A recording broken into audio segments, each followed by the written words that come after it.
અલા ઘેર કોઈ છે? એટલે કોણ છે?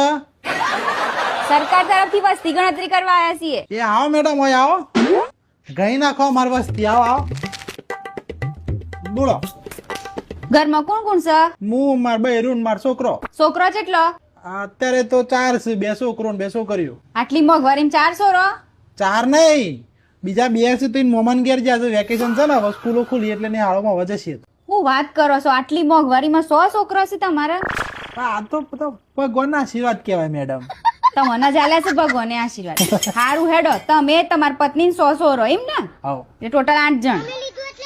એટલે આ રહી ગયેલા દીકલા, એટલે તું સરકારના લિસ્ટ માંથી નીકળી જો. તમને જય માતાજી કે મેડમ નો વસ્તી ગણતરી કરવા આવ્યા છે. આ મારા સૌથી નેનો છોકરો, અમારા સૌથી નેનો છોકરો. શરમ આવે છે કોઈ તમને?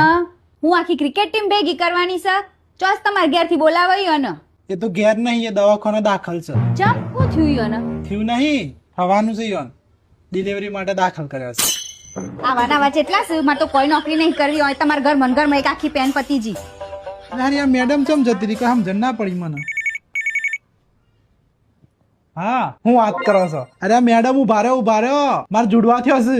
અરે આ હારા જતો, અરે આ તો ખુશ થઈ જત. ભગવાનના આશીર્વાદ તો શું હારા ના હો મારા પર.